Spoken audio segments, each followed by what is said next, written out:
It's nice. You're very beautiful. Huh? Am I? Yeah. Oh, thank you, kuya. Yung alas 12 tapat, pero nagutom ka.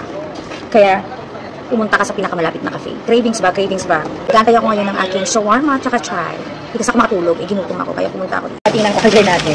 Sabi ko take away kasi, kaya pinakasip ka nila, sayang. Siyempre, ito na ang ating shawarma. Shawarma chicken.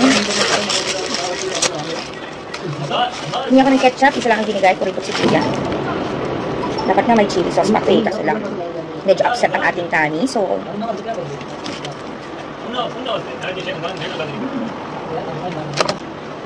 wala din siyang tissue. Alam niyo tayo ng tissue. Sabi kasi take away.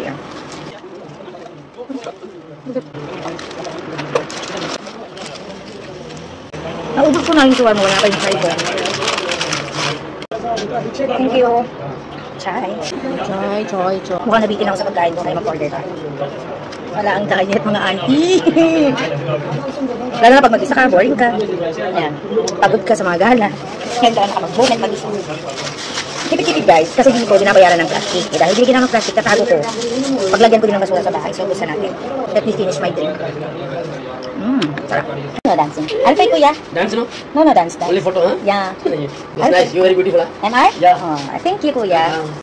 So, ayan, binili ko na yung bayarin ko. Hindi na ako nag-order pa kasi full na ako.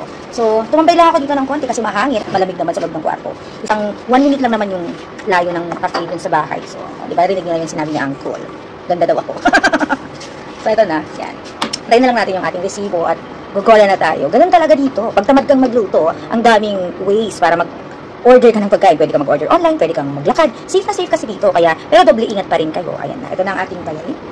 Thank you, my friend. Till next time, okay? Thank you. Ayan na. Walang resibo. So, I trusted them na. Okay?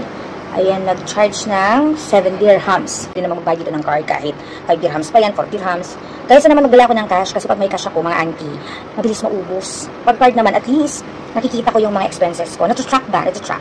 Busog na ang auntie nyo, kaya sold na. Hindi na nga pala ako nakapag-order pa ng additional kasi sapat na pala yung shawarma kinain ko tsaka chai na 1 cup.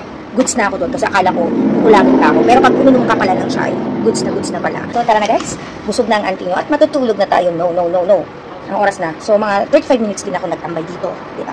Ganun talaga. So yung mga auntie dyan, sanayin nyo yung sarili nyo mag-isa. Kasi pag sanay kayo may kasama, hindi kayo makakalabas ng kayo lang. So ayan, be independent. Diba? Malinis dito oh. Nag-isa nga lang ako pero hindi ako takot. So, yan lang muna. Balik na tayo sa ating room.